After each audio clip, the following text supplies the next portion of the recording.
Well, I always like to bring a gift when I come to visit someone, although I don't know if I call this a visit since this is my home club. But I did bring you, Mary. Thank you. One of the banners this year is John Germ's banner, Rotary Serving Humanity. Thank you. We will display it with pride. Great. Well, this is fabulous to be here with you. I call this my home club. It is my home club, so it's just a wonderful opportunity. But you know, I wouldn't be here if it wasn't for standing here, if it wasn't for two people from this club. First one is Randy Frazier, who came up to me in 2008 and said, "Hey, aren't you retiring from IDM? Weren't you an Ambassador Scholar?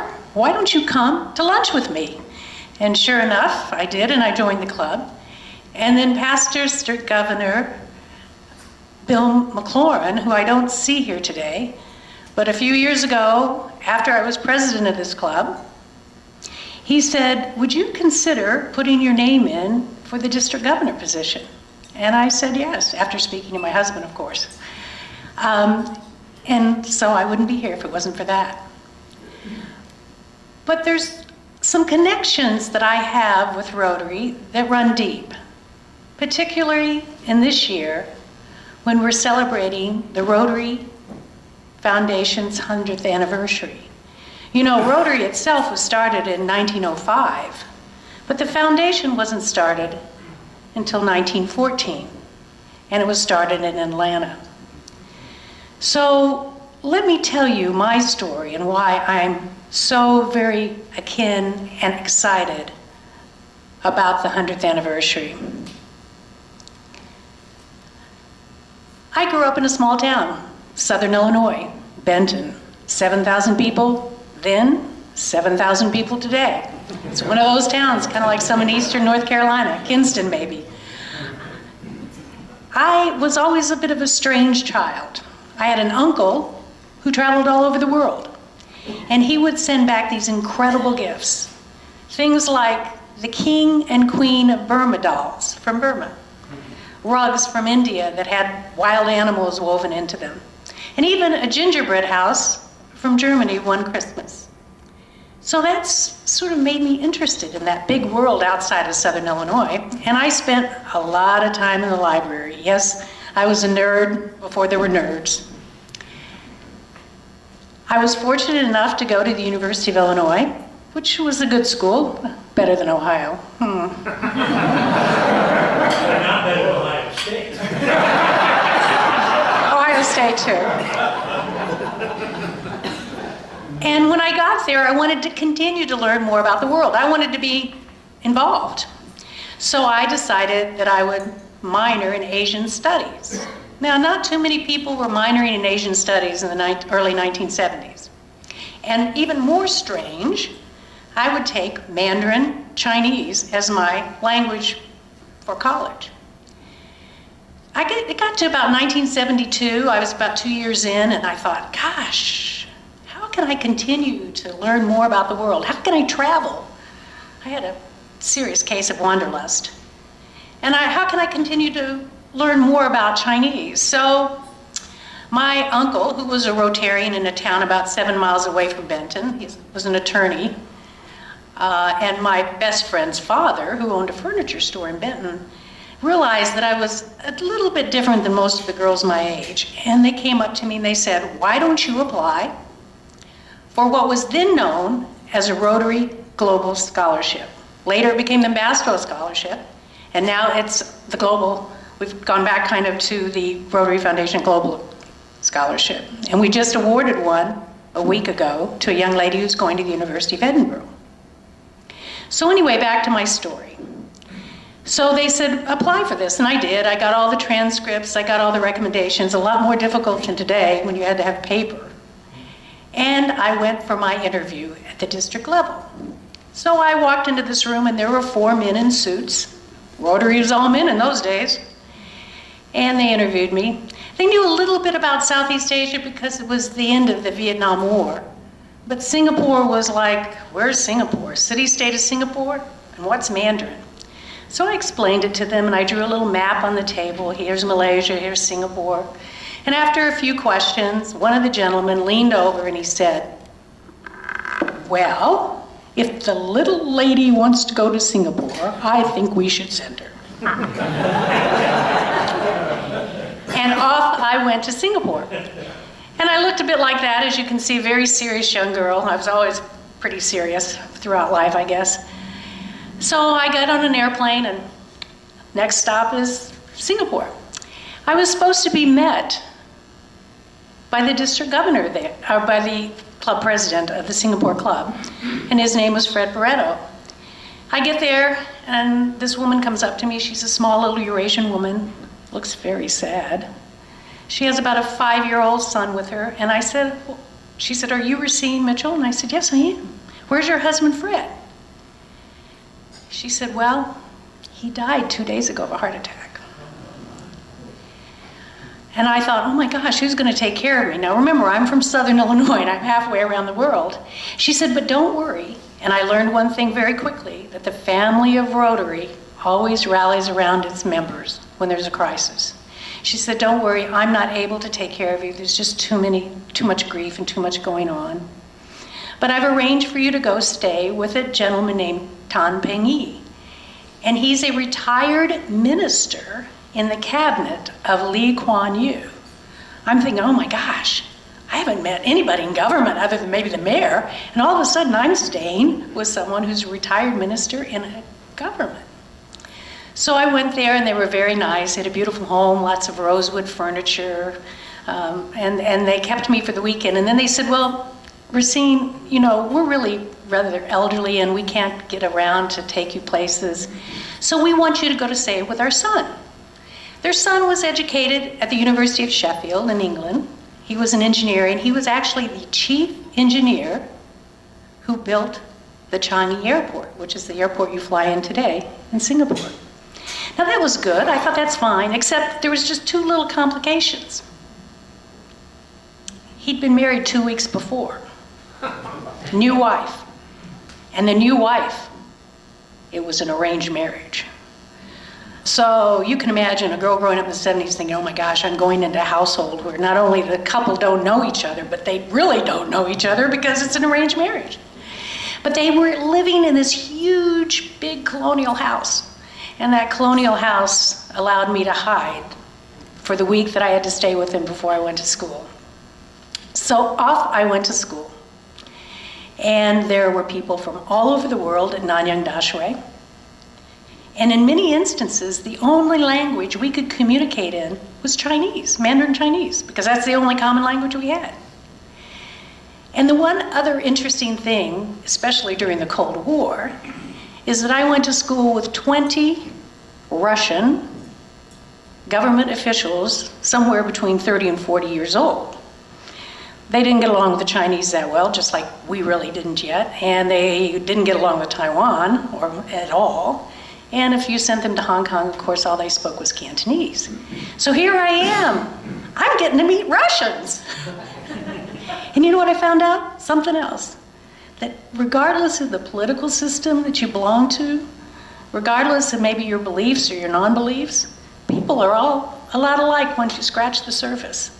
And actually, the Russians are a lot like Americans. We are pretty gregarious, outgoing people. And so it was quite an interesting experience. Now, I will tell you, we knew who their KGB agents were, and we knew who our CIA agents were, because of course they weren't going to let all of us be together and not have someone watching over us. So that was, again, a pretty cool thing for a girl from Southern Illinois. So I spoke to lots of Rotary clubs, and the Rotary clubs are very prestigious. I met lots of important people. It was great. And I didn't want to leave. Singapore was just this incredible place in the 70s. It had deep water ports. It was a banking center for Southeast Asia. There were lots of refineries. There was lots of work going on refining Pertamina's oil from Indonesia. There was electronic manufacturing, airports, you name it. It was just an incredible place. So my second link to Rotary comes up. I was at a meeting, and I made a speech, and the general manager of Mobil Oil, who was probably 30, early 30s, came up and told me how much he liked the speech. And I said, how about giving me a job? And he did. And I had a job working for Mobil Oil that in the United States, in New York, which was their headquarters in those days, I would have needed a PhD or at least an MBA from a Harvard, Stanford, or Yale.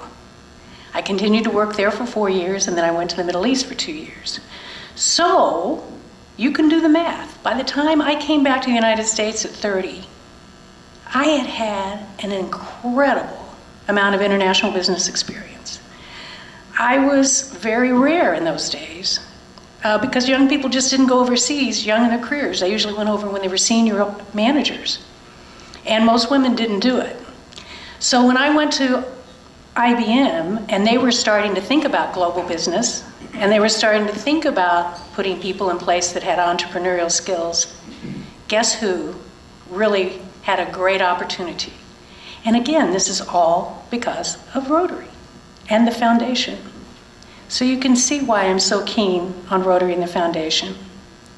But I have another story, and some of you have heard this story at my district governor installation, but I'm going to tell it again for those that haven't. When I was between 2 and 3 years old, our next door neighbor had their granddaughter come and visit from Florida. And she played in the pool with us in our backyard. She went back to Florida. I ended up with the last and only case of polio in my county. I don't remember much about it. I do know that from what my mother's told me that the doctor recommended to my parents that they not send me off to a hospital someplace because I was so young, and that my mother took care of me along with my sister who was 18 months younger than I am.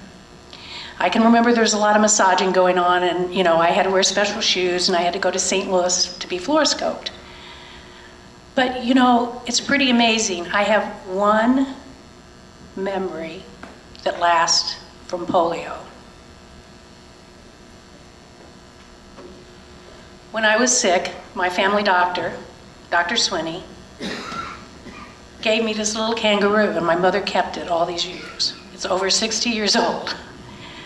And she kept it all those years, and I think she kept it because it was the one thing that she could look at and remember how fortunate we really were in our family that I didn't have any damage. And I always thought, it was no big deal. I was so little, you probably wouldn't have any. But one of our assistant district governors came up to me when I gave this speech a few weeks ago and said, my father had polio at the same age that you had it. And he was blind in one eye for life, a withered arm, and walked with a limp. So I now realize that being so young didn't really necessarily the reason that I didn't have any long-term effects. But wouldn't it be absolutely fantastic if, as we hope, we eradicate polio this year? I mean, it would be a great gift to someone like myself, and it would be a great gift to the world. So I hope that all of you will really take serious this idea of Polio Plus and the last push, and why John Germ and the trustees and the directors are all asking us to really focus on it this year in the 100th anniversary. Well, we need to turn to more current things, don't we? So I have a little Rotary philosophy, and that philosophy goes like this. I don't know if I can read it. Rotary's like a camera.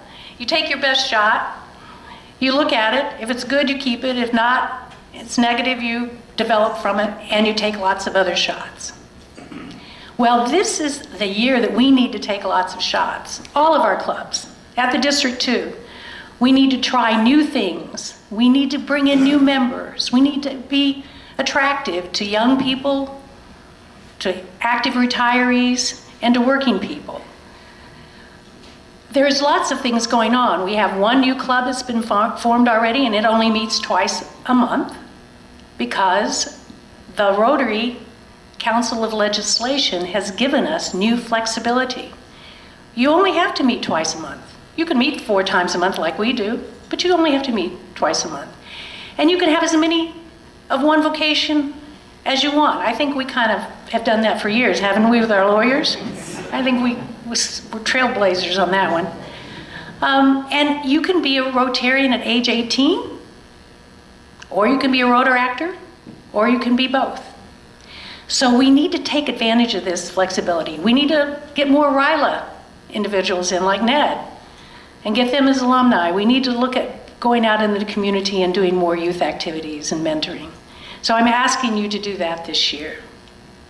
I have to have some traditional measurements, so let me just tell you, we're going to try to hit and hold 2,000 members this year. We hit it last year, but we didn't hold it come June. So that's one of the goals, and I think we can do it. Since it is the foundation 100th anniversary, we should all think about giving. Annual fund is one way. It's a great way. Everything that you give is invested for 3 years, and 50% of it comes back to do district projects, either grants at the district level or at the international level. 80% of our clubs participate in a grant. And this year, particularly with the project that we're doing to go along with Atlanta and the district conference, we're going to ensure it's 100%. And of course, then we have Polio Plus, which I'm very keen on us supporting, and I hope you join me in that. We have the endowment. Now, I'm at a certain age in my life where I'm starting to think about my legacy, and I think a few of you out there might be kind of I'm in good company, let's put it that way. And I would hope that maybe this year, since it's such a special year, you think about giving a foundation gift. Something, and there's so many ways to do it, and of course we have our own expert here with Carl, who can help you craft anything that you would want to make sure that Rotary continues for the next 100 years. And then we have our cart buckets, which I know we support very much in this club, and that's wonderful. But we need to have a little fun with this. So similar to what Newman did last year, we have a challenge, a governor's challenge, and it's called the All-Star Challenge. Now, the reason it's the All-Star Challenge is that John Germ, just like every Rotary International president, gets to name his district governors and his presidents a class name, and he called us the All-Stars. And you might have noticed I have on some red tennis shoes. I don't know, I feel like I'm sticking my legs out of various places here. Well, we decided when he announced that we would all go out and buy All-Star tennis shoes, and we did. And we bought him a pair too, so he's got a pair. So you're gonna see me wearing these All-Star tennis shoes until two things happen, and I'll tell you what those are in a minute. But let's talk about how you can become an All-Star. It's really simple. And in fact, I just thought we'd go ahead and do the first All-Star pinning today because Mary Moss, your president, just sponsored a new member. She sponsored a new member, and she did an active service yesterday at Dick's, and she just wrote a check for $30 to Polio Plus. And here's her check. So I think you want to join her. And since I sponsored a member, and I'm going to write a check, and I think doing these district governor visits is service, I'm going to become the second one to become part of the All-Star. So you can't see it as well as from a distance, but that's the pin that you receive if you do this. And our assistant governors will be handing these out to you over the year. And of course, if I'm here, I'd be happy to do it. It's a fun way of seeing who's really supporting the goals of Rotary by helping out to keep us vital. And then, of course, we have to have something for the presidents. So we do, and there's 6 requirements. Of course, one is to have 10% of your members have one of these pins. There's some attendance requirements. There's polio giving, and there's also giving to the foundation at $100. And you only have to do 5 of those to become an All-Star club. But if you want to be a Hall of Fame club, you have to do all 6. And let me talk about the 6th one. You know, we have this thing called the Atlanta Rotary International Convention from June 10th to June 14th. It is the most affordable and accessible convention that we will ever have. And I am pleased to say that we have over 200 people signed up and paid for to go. Now, I'm not taking these shoes off until we get 400. So they're going to get pretty stinky after a while. I really would like for you to hurry up with that. We have 72 signed up for the bus already. It's $125 round trip. You cannot park in downtown Atlanta for that. And we're going to have some fun things to do. It's going to be a wonderful, exciting convention. My husband says he likes the conventions. That's the best part of Rotary. So please come and join all of us there. Right now, you can sign up, and there's the site for you to do that. But let's go back. We also have a district conference on April 8th and 9th. 7th and 8th, excuse me, 7th and 8th, April 7th and 8th. And that's going to be right downtown at the Sheraton. We have some good speakers. We're going to have some good times, and we'll be celebrating all of our accomplishments this year. And you don't have to go out of town, and you don't have to do a hotel. So you can go to Atlanta. That's the point of it. And in conjunction both with Atlanta and the district conference, we are doing Happy Feet, which again ties into my red all-star tennis shoes. Our service project is going to be to collect new tennis shoes, primarily focused on middle and high school students, so that they will have shoes for the summer to participate in sports or just to go out and enjoy running around like a kid should do in summer. We'll be collecting those shoes, and then we'll package them at the district conference. It's a great opportunity that afternoon to bring your children, your grandchildren, friends.